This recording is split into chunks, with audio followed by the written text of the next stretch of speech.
ዳንኤል ክብረት የጦርነት አቀጣጣይ ናቸው ወይስ የቤተ ክርስቲያን የቁርጥ ቀን ልጅ? በምክር ቤቱ የተሰነዘረ ጠንካራ ትችቶች። ሰላም ጤና ይስጥልኝ ፍኖተ ዜና ተከታታዮች፣ ቻናሉን ሰብስክራይብ እና ላይክ ማድረጋችሁን እንዳትዘነጉ። የህዝብ ተወካዮች ምክር ቤት መደበኛ ስብሰባ ላይ ያልተጠበቀ ክርክርም ተስተናግዷል። የፓርላማ አባሉ ዶክተር ደሳለኝ ጫኔ የጠቅላይ ሚኒስትሩ የማህበራዊ ጉዳዮች አማካሪ የሆኑት ዳንኤል ክብረት ሹመትና ተግባር አጥብቀውም ነቅፈዋል። በሌላ በኩል አቶ ባያብል ሙላት ለዳንኤል ክብረት ጥብቅና በመቆም የቃላላት መልስም አድርገዋል። በሁለቱ እንደራሴዎች መካከል የተፈጠረው የሥነ ስርዓት ጥያቄ ፍጥጫና የአፈ ጉባኤው ጣልቃ ገብነት ምን ይመስል ነበር? ሙሉ ዘገባውን በቪዲዮ እንከታተላለን። በህዝብ ተወካዮች ምክር ቤት በተካሄደው መደበኛ ስብሰባ ከፍተኛ የመንግስት ሹመትና አፈጻጸም ላይ ትችት ሲዘነዘር ውሏል። በተለይም የጠቅላይ ሚኒስትሩ የማህበራዊ ጉዳዮች አማካሪ በሆኑት በዳንኤል ክብረት ዙሪያ የተነሳው ጉዳይ በሁለቱ የፓርላማ አባላት መካከል ከፍተኛ ፍጣጭንም አስከትለዋል። የዶክተር ደሳለኝ ጫኔ ትችት። የምክር ቤቱ አባሉ ደሳለኝ ጫኔ ዶክተር ባደረጉት ንግግር ዳንኤል ክብረት ቀደም ሲል በጽሁፎቻቸው በብዙዎቹ ዘንድ እንደ አርአያ ይታዩ እንደነበር አስታውሰው፣ ሆኖም ግን የመንግስት ሹመት ከተቀበሉ በኋላ ያላቸውን እንቅስቃሴ ከመመጠኑ ይልቅ የጦርነት ፕሮፓጋንዳ አቀጣጣይ መሆናቸው አግኝቻቸዋለሁ ሲሉም በጥብቅ ወቅሰዋል። አክለውም ይህ ስም ማጥፋት ሳይሆን የዓለም አቀፍ ማህበረሰብ በተለይም በዩናይትድ ስቴትስ የውጭ ጉዳይ መስሪያ ቤት የሚጋራው ስጋት መሆኑን በድፍረትም ተናግረዋል። በሌላ በኩል የአቶ ባያብል ሙላት ምላሽ በተቃራኒው የፓርላማ አባሉ አቶ ባያብል ሙላት ይህ ትችት ፍጹም እንደማይቀበሉት ገልጸው ዳንኤል ክብረትን የቤተ ክርስቲያን የቁርጥ ቀን ልጅ እና የብሔራዊ ቴሌቪዥን ጣቢያው አግኝቶት የሚያውቀው ታላቅ ሰው እንደሆነ ገልጸውም አወድሰዋቸዋል። ዶክተር ደሳለኝ ያቀረቡት ሐሳብ ከሁኔታ የራቀና ግለሰቡን የማይመጥን ነው ሲሉም ተከላክለዋል። የሥነ ስርዓቱ ፍጥጫው በዚህ ሐሳብ ልዩነት መሃል ከሁለቱ እንደራሴዎች ንግግር በማቋረጥና የሥነ ስርዓቱ ጥያቄዎችን በማንሳት እርስ በርስም ተከራክረዋል። ጉዳዩ እየጋለ በመሄዱም አፈጉባኤ ታገሰ ጫፎ ጣልቃ በመግባት ስብሰባውን ወደ መስመር ለማስያዝም ጥረት አድርገዋል ተብሏል። ይህ በፓርላማው የታየው ክርክር በአገሪቱ ባለው የፖለቲካ ልዩነትና በባለስልጣናት ሚና ያለው ከፍተኛ ሀሳብ መከፋፈል በግልጽ ያሳየ ክስተትም ሆኖ አልፏል። በናይጄሪያ ከዋራ ግዛት የተፈጸመው የ162 ሰዎች ጭፍጨፋና የአገሪቱ የደህንነት ስጋት። ዛሬ የምናወራው ስለ አንድ አሰቃቂ ጭፍጨፋ ነው። በአፍሪካ ግዙፉ ሀገር ናይጄሪያ ውስጥ በአንድ ምሽት ብቻ 160 ሰዎች ህይወታቸውን አጥተዋል ተብሏል። ህጻናት፣ አረጋውያንና ንጹሃን ዜጎች በታጣቂዎችም ሰለባም ሆነዋል። ይህ ጥቃት ለምን ተፈጸመም? ከጀርባ ያሉት እነማን ናቸው? የፍኖተ ዜና ዝርዝሩ ይዘላችሁ ቀርበናል።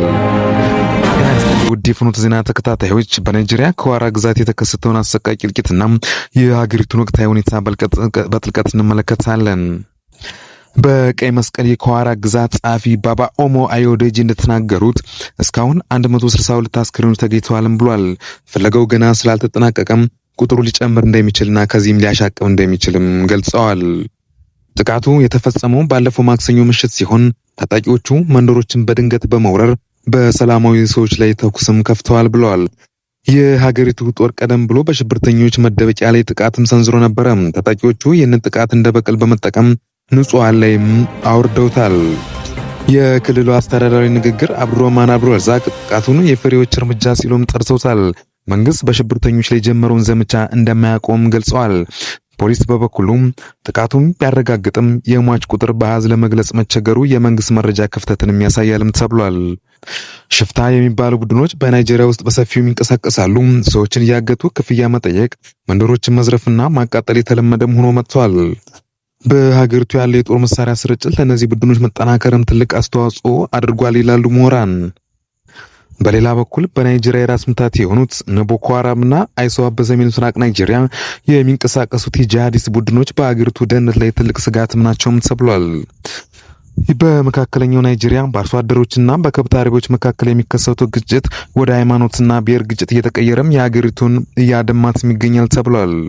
ናይጄሪያ እንደ አንድ አፍሪካ ግዙፍ ኢኮኖሚነቷ የደህንነት ቀውስም በቀጠናው ላይ የሚኖሩ ተጽዕኖ ከፍተኛም ነው። ጦርነቱ ከሽብርተኝነት ባለፈ ወደ ማህበራዊ ቀውስም እያደገ ነው ተብሏል።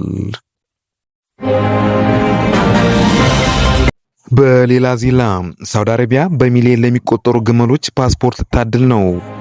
ሳውዲ አረቢያ ከ2.2 ሚሊዮን በላይ ለሚሆኑ ግመሎቿ ፓስፖርት ልትሰጥ ነው መሆኑን አስታወቀች። ይህ ውሳኔ ለምን አስፈለገም? በቢሊዮን የሚቆጠሩ የግመል ንግድስ በዚህ አሰራር ምን ጥቅም ያስገኛል? በዛሬ ቪዲዮአችን አስገራሚው ሳውዲ አረቢያና አዲስ አሰራርና የግመሎችን የክብር ደረጃ በዝርዝር እንመለከታለን። እስከ መጨረሻችሁ አብራችሁን ቆዩ። ፓስፖርት ለሰው ብቻ ነው ብለው ካሰቡ ተሳስተዋል። አሁን ግመሎችም የራሳቸው መታወቂያና ፓስፖርት ሊኖራቸው ነው ተብሏል። የአልአረቢያን ዘገባ ውቢ በማድረግ ሳውዲ አረቢያ ለ2.2 ሚሊዮን ግመሎቿ ፓስፖርት ታዘጋጅ መሆኑን አብስራለች። ይህ ፓስፖርት ተራ ወረቀት አይደለም፣ በቢሊዮን የሚቆጠሩ ዶላር የሚጠበቅ ዘመናዊ መታወቂያም ነው ተብሏል። ግመል ለሳውዲዎች የበረሃ መርከብ ብቻ ሳይሆን የክብርና የሀብት መገለጫ መሆናቸውንም ተገልጿል። የፓስፖርት አስፈላጊነትና ጥቅሞችም ሲነገሩ የአንድ ግመል ዋጋ በሚሊዮን የሚቆጠር ዶላር ድረስ ይችላል ተብሏል። ስለዚህ ስርቆትን ለመከላከል ፓስፖርት ወሳኙና ዋነኛው መንገድ እንደሆነም ተነግሯል።